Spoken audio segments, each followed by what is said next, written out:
All right, then thank you for the introduction and thank you for such a good, great opportunity today.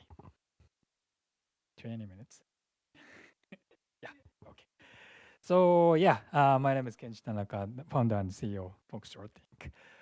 This is today's agenda. I'll begin with my journey into VR, touch upon some early and recent works about VR.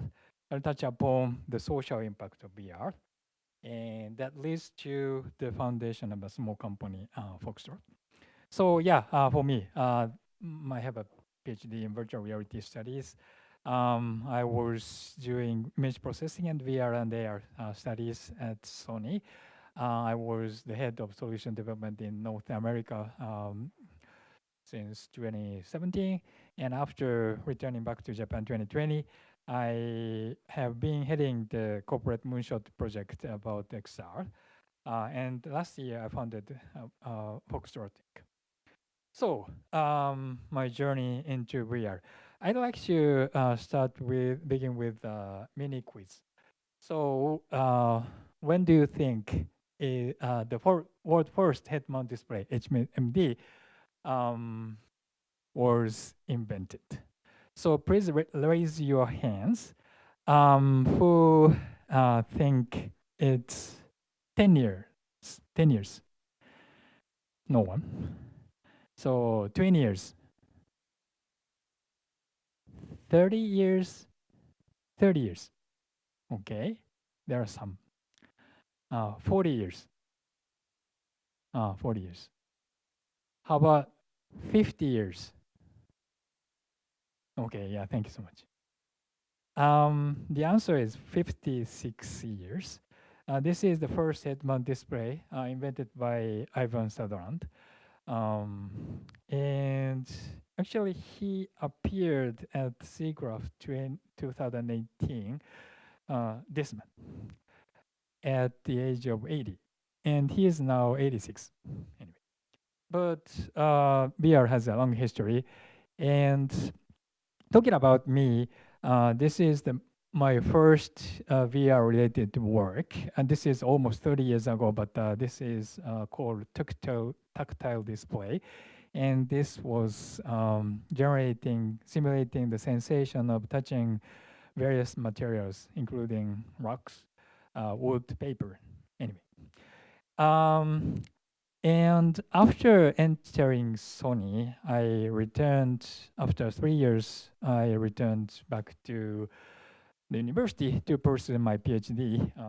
And that I at one time I visited University of North Carolina, Chapel Hill, UNC Chapel Hill, and at that time, these Professor Henry Fuchs and Professor Frederick Brooks, they welcomed me, and I experienced VR attraction. So the attraction is about walking over a pit room um, with head-mount display. So this is a very common attraction nowadays, but this was 20 years ago. Anyway, and it was so realistic that I couldn't take another step forward. But the graphics was relatively simple in today's standard, but it was generated by gigantic machines, silicon graphics.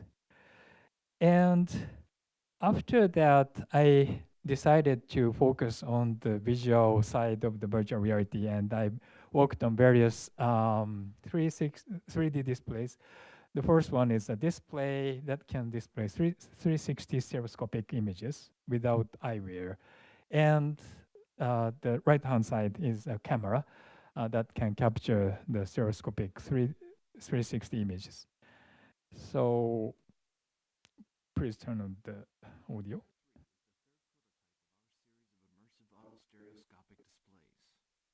You can see stereoscopic full-color motion pictures in any direction without bothersome eyewear. Twister 3 premiered at SIGGRAPH 2002 Emerging Technologies and was experienced by over 3,000 people. Many people enjoyed the unprecedented experience of immersive autostereoscopic view. So yeah, it was 22 years ago, and you see it was basically rotating gigantic cylinder, and actually it was very dangerous display at that time. So I'd like to touch upon some of the recent works. So this is the works I did at Sony, but this is a little bit close to or related to the photorealistic avatar that Shingo-san mentioned. But this is about capturing the entire space in 3D. So the idea is to capture moving objects or humans um, by using various cameras, many cameras. So there are the systems that are capable of capturing 3D moving videos, moving objects um, with one-handed cameras. But we wanted to have a portable one uh, in order to have a scalable solutions. That's why we decided to work on a portable volumetric system. And actually, this is you can almost instantly capture and reconstruct the 3D data after the capture. Almost, and at that time, we are able to use some depth sensors, and we had early prototype, and after 2 years the system was almost completed, and it was 2 years ago, but we were able to go to Manchester City Football Club and try to capture 3 soccer players, and because they are very busy, the capture was completed in 3 hours.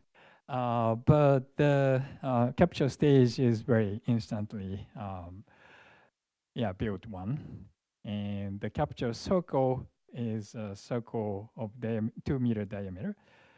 Um, so after capturing the performances of the players, we can almost instantly reconstruct the moving human or object as 3D CG objects. So anyway, and we went to the Consumer Electronics Show, CES, last year, and it was experienced by various people, many people.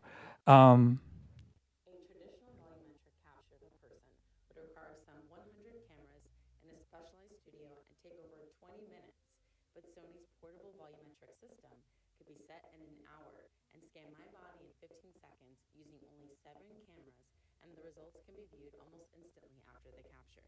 This application has endless possibilities. The 3D images created using portable volumetric system can be placed inside a virtual environment almost instantly. Check out this clip of me in Sony's virtual fan engagement environment. It took only 15. yeah. So yeah. This is the metaverse that Shun-san mentioned. The idea is to transfer yourself to the metaverse world almost instantly. And after that, we decided to pack everything in one Pelican package so that we can capture various items. So yeah, and the setup is very easy. You can set up the entire system, including calibration, in within 30 minutes. We went to small wrestling field to capture small wrestlers, and this was our collaboration with TBS, Japanese broadcasters. But the idea is to reproduce the small wrestlers in a like Pokemon Go like AR, and he is operating iPad, and the idea is to transfer the iPad screen to the large screen. Anyway, and other experiences that so this year we had also a prototype PO proof of concept with Kashima Antlers, and this is almost same, but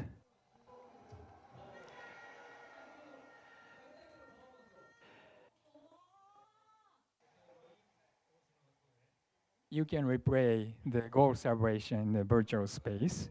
And the most recent one is that we did this summer with TV Asahi, one of the largest Japanese broadcasters. But this is volumetric karaoke, and the your yourself can be almost instantly transferred in the music station stage. And this is me. We needed to remove the audio because of the copyright restriction. Daiichi Kosho has the right, but anyway. But anyway, we were able to test the value of this volumetric system. So so far, maybe you will agree VR and AR will have a huge impact in terms of the social, social impact. So I'd like to briefly touch upon the impact of VR and AR on social and occupations. So this is the work I did at my business school. But first, I tried to identify top 10 or top 15 occupations that is mostly impacted by AR and VR. So first, I identified human ability augmented by XR.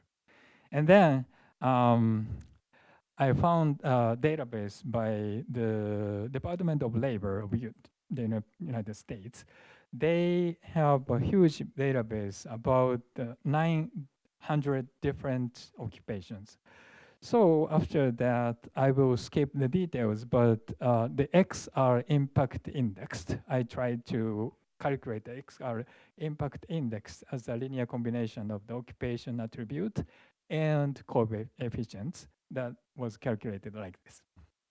And anyway, I identified 15 occupations mostly impacted by XR. The number one, airline pilots.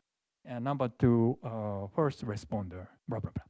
And I continue the work, but you can access this paper on SSRN, Social Science Research Network.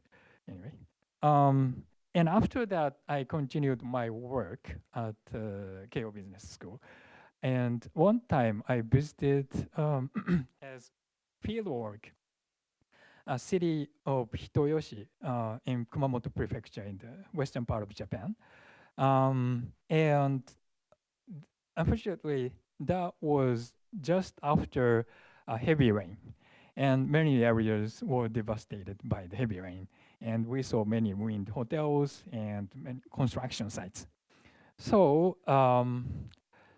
yeah, at that time, I wanted to do something by XR, AR, and VR for social good.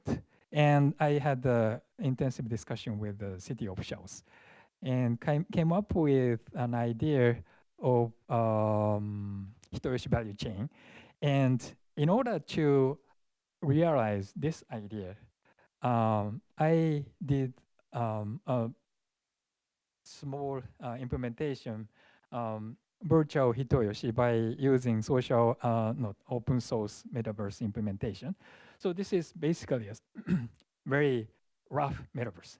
And in this metaverse, there is, for example, mayor, room, and because this was just after the heavy rain, you can actively monitor the water level of Kuma River and so on. And we had an intensive discussion with the city officials, including the city mayor, and yeah, and continue the idea of virtual Hitoyoshi. So the idea is to utilize the metaverse to link rural regions with urban economic opportunities. Yeah. So this leads to the foundation of Foxtrot because yeah, we needed to graduate anyway. So that's why I founded a small company, Foxtrot, after the graduation from Keio University, Keio Business School. I co-founded the company with a much younger guy who is also from the full-time MBA student, but Um, yeah, so originally we wanted to focus on the revitalization, regional revitalization through XR, like Metaverse Hitoyoshi. But shortly after founding this company, we realized that the increasing or growing industry of drones, because we were contacted by an organization called Drone Pilot Association of Japan. So at this time, we are doing both drone-related business and regional revitalization business. We also do some content creation. So metaverse, including metaverse asset creation. And 3D model reconstruction. This is done completely separate from my Sony activities. And also we do some aerial video shooting. We attended some exhibitions, including Japan Drone.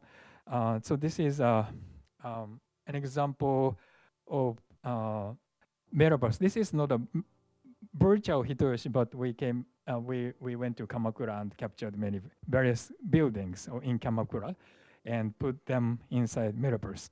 We also doing the aerial photography. This is something we do with by talking with our client. We are also doing the combination of drone and XR 360 filming. And we are also doing some video production. For example, this is anime style filter, but we are doing some content creation and production in this field. We are also active in the social media. Yeah.